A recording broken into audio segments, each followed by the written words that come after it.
Welcome back once again to Where No Way and our look at Batman Year 1.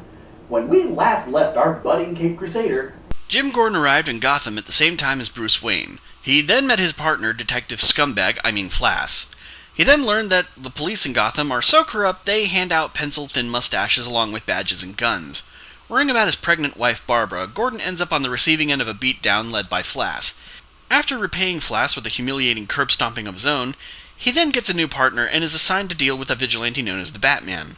Apparently Batman has also been in this story too. When he isn't walking into crime-ridden neighborhoods and picking fights with pimps and prostitutes, he's bleeding all over town since in almost every fight scene he's in, he's either cut open or shot. However, since it's the beginning of his career, mistakes can be forgiven.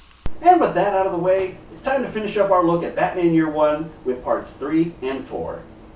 We open our comic on Batman falling through a flaming building as it collapses from the ballistic payloads that were dropped on it from the last issue. As Batman falls, thermite in his utility belt is catching fire. He quickly discards it and the belt explodes away from him. Seeing a hatch in the floor, Batman takes a lockpick and manages to unlock the hatch. We then see Selina Kyle asleep as the cats around her stir her awake. Holly, the little would-be hooker from Part 1 and apparent roommate, remarks about the goings-on outside. "Selina! Outside! Explosions!" Frank, why must you emphasize random words when she is talking? It makes her sound idiotic. Selina wakes up and tells Holly to see if there's anything about the explosions on TV. At the crime scene, Gordon narrates, "Fifth load goes up. I pray it'll be the last. He will be soon anyway. Brandon and his collection of sociopaths he calls a SWAT team will see to that. Commissioner's orders, that's what Brandon told me. The police commissioner of Gotham City wants a corpse." If those last three sentences sounded out of place, that's because they kind of are. From the top down, the flow is all wrong. Here's how it should read. The police commissioner of Gotham City wants a corpse. He will be soon anyway. Brandon and the collection of sociopaths he calls a SWAT team will see to that. Commissioner's orders, that's what Brandon told me. Batman. He's made enemies of every criminal in Gotham and nearly every elected official. They've only got him cornered because he got hurt saving that old lady's life. We, of course. As Holly and Selina decide to head down to the scene, the SWAT team enters the ruins of the abandoned building. As they look at the metallic trapdoor that Batman unlocked, Brandon decides to have one of his men shoot the door in case Batman survived. He orders his subordinate to shoot a metal door. Gotham's finest, everyone. Brandon leaves two cops on the first floor while he and the rest of the team check out the basement. The two sentries are then given the Vulcan nerve pinch by Batman, who then shuts the trapdoor and jams it with a support beam. "Hold your fire. You'll only kill your own men." Although considering how you've leveled several blocks of low-rent real estate just to get to me and killed innocent people in the process, I might just be wasting my breath. Batman drops a gas pellet, disabling Brandon and the men downstairs. As the crowd gathers outside, Commissioner Loeb hovers over the ruins of the building in a helicopter, itching for Batman to show his face so an onboard sharpshooter can take him out. "What's wrong with our marksman? I trust you didn't get me a blind marksman, did you?" Because you can do something stupid like kill innocent civilians. Because I care about that, you know. Not killing innocent civilians. Totally not okay with killing innocent civilians. I mean, he could fire into a crowd of innocent people and end up slaughtering a whole bunch of them, and I would really, totally give a shit. I mean, look at how much of a shit I would give.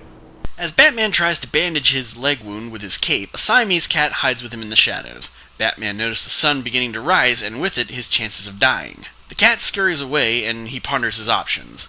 Down to the blowgun and its 3 darts. And an unofficial invention of Wayne Electronics. Haven't tested it for this great a distance, or for use in daylight. Too bad I can't afford to patent it. I'd make a fortune. But then, I already have a fortune. If I didn't, I couldn't have built the device. Huh.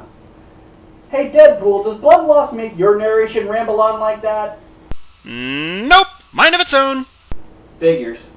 The device in Batman's boot is actually an ultrasonic emitter that attracts bats from the Batcave. Anyone who has seen Batman Begins can guess where this is heading. As the SWAT team tries to move the beam, Brandon comes up from the broken chimney hole that Batman threw the gas pellet in earlier. He comments that the others didn't get their masks on in time and are unconscious. Before Brandon can bark more orders out, he's hit with a tranquilizer dart, knocking him out. This causes the crew to start shooting in every direction except at each other. Batman races over to make sure the cat doesn't get Swiss cheesed. He tosses the cat over his head and out the window, taking a bullet in the arm. Jim Gordon realizes that the SWAT team's wild aiming is heading out into the crowd, hitting an officer named Merkel. Back inside the building, Batman kicks a pillar, causing more of the building to collapse. In the dust and debris, he decks a SWAT officer clear through a brick wall.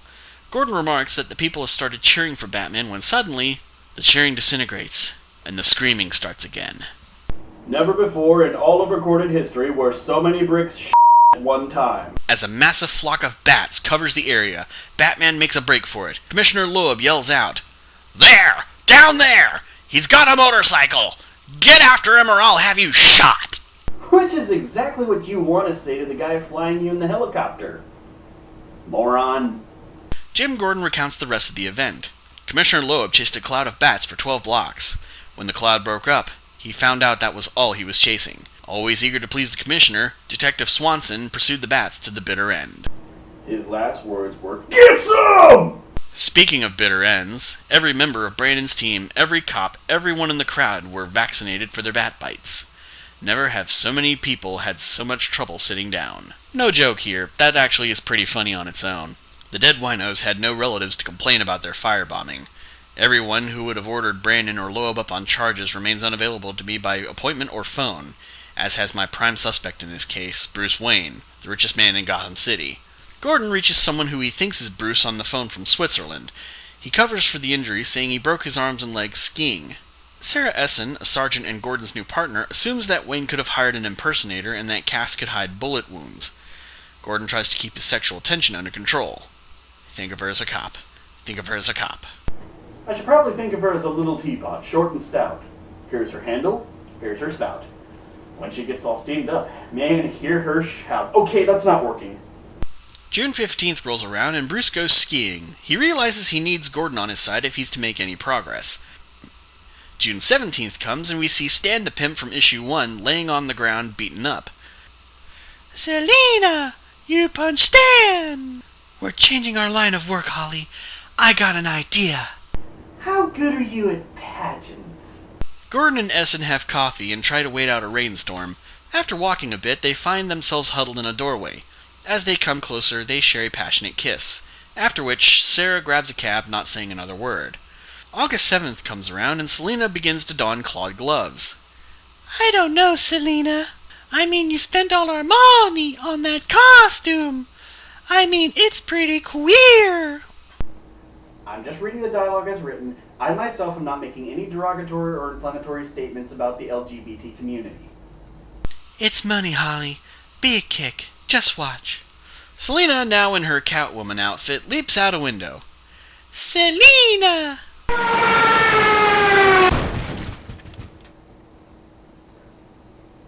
Ooh. Up next is actually a pretty well-written scene. Gordon mulls over his thoughts over another fight he's had with his pregnant wife Barbara. He realizes that his feelings for Sarah are wrong, and he struggles to suppress them. "I shouldn't be thinking, not about Sergeant Essen, and not about Batman. He's a criminal. I'm a cop. It's that simple. But I'm a cop in a city where the mayor and commissioner of police use cops as hired killers. He saved that old woman. He saved that cat. The hunk of metal in my hands is heavier than ever." Thus ends part 3. This scene, one among many, shows how deep and complex a character Jim Gordon is. He is at heart a good man who is trying to do the right thing and bring justice to a city where cops basically run around blowing buildings and people up like they own the town. Because in a weird sort of way they do. However, it also shows that he is human and as such makes mistakes such as cheating on his wife. His actions weigh heavy on his conscience and he finds himself conflicted about hunting down a man who risks his life to save others, even if he's dressed up as a bat. Issue 4 picks up on September 2nd, and Jim Gordon's meeting Sarah Essen at their usual coffee shop. It's the right thing to do. It's the only thing to do. Jim and Sarah talk about their relationship, with Sarah offering Jim a bracelet. "Damn it, Jim. You're right, of course. If your wife weren't pregnant... Would you... I'm sorry. Wasn't fair. Damn it, Jim." Jim, I'm a doctor, not a mistress! No way. I totally am a mistress. Forget I said anything. 5 days later, and Jim and Sarah are in his office making out without a care in the world. Nice. On September 10th, a pimp named Jefferson Skeevers is released on bail without an argument from Dent. Gordon, knowing Skeevers has connections in the department, understandably reads Dent the riot act. The next night, Batman scales the building Skeevers is staying in. Skeevers' lawyer tells him not to do any drugs until the trial is over. Skeevers decides to take some Peruvian marching powder anyway. Oh, where do I start? Bad enough that you're black. Let me save you some headaches, people. Frank Miller is un-PC as they come in the comics industry. In some cases, like the book I'll be covering next time, to his extreme detriment. I'm going to say this one more time. These are Frank's words, not mine. I'm just reading the text as it's written. Also, is she implying that Gotham City's citizens are by and large racists? The lawyer tells Skeevers to clean himself up for trial and leaves. Skeevers then shuts the window he could have sworn was open. The next thing he knows, he's flat on the ground with Batman standing over him. You can never escape me. Bullets don't harm me. Nothing harms me. But I know pain. I know pain. Sometimes I share it with someone like you. The next day, Skeevers talks to Gordon and implicates Flass in his drug operation. September 13th, Gordon goes straight to Dent, bypassing Loeb, which makes the commissioner angry. Friendship, Gordon. Loyalty. These words count for something in Gotham City.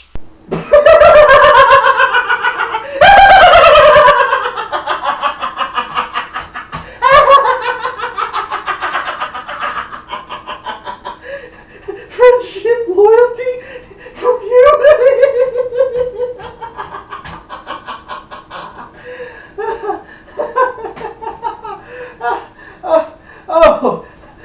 Oh, you were serious.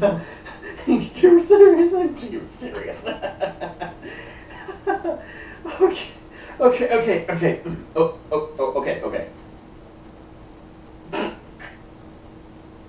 We took you in, blemishes and all, and you do have your blemishes. You go, and I've only done exactly what I've promised, Commissioner. You get my best work. Loeb then threatens Jim Gordon with pictures of him and Sarah Essen making out. Walls have ears, Jimmy. Then that would be an audio recording and not a picture, numbnuts. After that scene, we move over to Wayne Manor, where Jim and Barbara come face to face with Bruce Wayne. Playing up the playboy act to the hilt, Bruce has a buxom blonde by his side while Gordon checks his alibis. As they drive away, Gordon decides to tell Barbara about his affair with Sergeant Essen. October 2nd, Flass is being interrogated by Gordon in Internal Affairs. October 5th, Barbara fends off reporters about the affair. October 7th, Skeevers survives a murder attempt. October 10th, Gordon reveals Skeevers will testify, and on October 12th, Gordon's told his wife gave birth to a baby boy. November 2nd rolls around, and Catwoman becomes frustrated that they pin a string of cat burglaries on Batman instead of her. Selina! You don't want them to know it was you! Catwoman decides to go after Carmine Falcone and leave a mark, showing that it wasn't Batman. Turns out she wasn't the only one with the idea of dropping by the Roman's pad, as Batman glides to the mobster's rooftop penthouse. Inside, Falcone talks to his nephew Johnny. Batman eavesdrops until he notices that Catwoman has attacked the guards, slashing one across the face. They surround her, thinking she works for Batman. As they close in, Batman knocks all of them out with mini batarangs. Wasting my time. Aside from a panel in which she groans about being called Batman's assistant, this is the last time we will ever see Selina Kyle in this book. Bye! You contributed absolutely nothing to the story! The next morning, Bruce figures out that the Roman is going to send his nephew Johnny to kidnap Gordon's family and blackmail him into dropping the case against Flass. Disguising himself with a helmet, Bruce hops on a motorcycle and races off. Carmine gives the order to Johnny and the climax is set. Gordon gets a phone call to come into the office.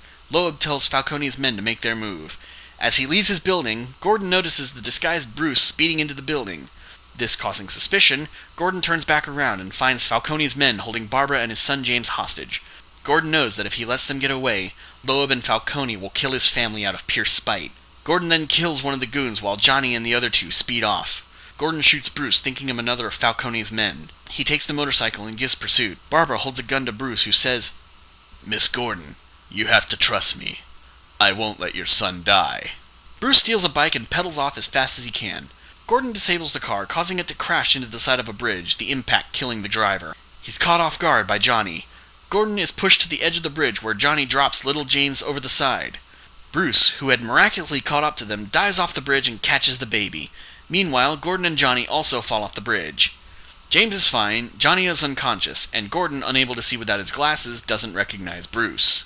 Of course, how Barbara doesn't recognize Bruce from all the way up there on the bridge is anybody's guess, because she doesn't have eye problems. I mean, you could chalk it up to the stress of the situation, but does she really not want to glance at the guy who saved her son? Really? I mean, not to mention, the fact that they survived the fall means that they couldn't have been that far up in the first place, so there shouldn't be that much of a distance.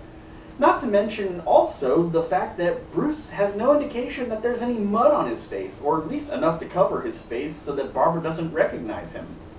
I mean, this is kind of nitpicky, I know, but still, it kind of bugs me. On the last page of the comic, we see that Flass has rolled on Loeb to the authorities, keeping detailed notes about their crimes. Loeb decides to resign in disgrace amid the criminal allegations. Gordon learns that the Falcones are now at war with each other when Carmine decided to try and kill Johnny for outliving his usefulness. Gordon and Barbara are seeing a marriage counselor to deal with their problems, and to top it all off, some guy named the Joker is threatening to poison the Gotham Reservoir. I've got a friend coming who might be able to help. Should be here any minute. And that was Batman Year One. Verdict? Way! Is it the best Batman story I've ever read? Not by a long shot. This is, however, the best Jim Gordon story I've ever read. From panel 1 to the very end, this is Jim Gordon's story, with scattered bits of Batman thrown in to remind us he's there. Now, that's not to say that Batman doesn't get his fair share of character development. There is indeed growth and maturing in Batman in that he makes stupid rookie mistakes, which are understandable since he's new to the whole superhero thing. Jim Gordon's development and story arc, however, are much more impactful and powerful. He feels more like a well-rounded character. As I said before, Jim Gordon is a good man who tries to do the right thing and has a strong moral compass, but he is not without his share of flaws. The police commissioner and the corrupt cops come off as cartoonish in how evil and over-the-top they are. This story, like Gordon himself, is good at its core but is undeniably flawed. And that's not to say anything about the artwork. While it does tell the story well enough, the faces are almost always obscured or hard to make out. Plus, the inclusion of Selina Kyle served only one purpose: foreshadowing her becoming Catwoman. That's about it, really. She isn't a major player in the plot, and you could have reworked the East End scene another way to have it end up the same way it did. All in all, I like this book, and I could easily recommend it. However, the next book I'm covering, I wouldn't recommend to anyone. At all. Ever.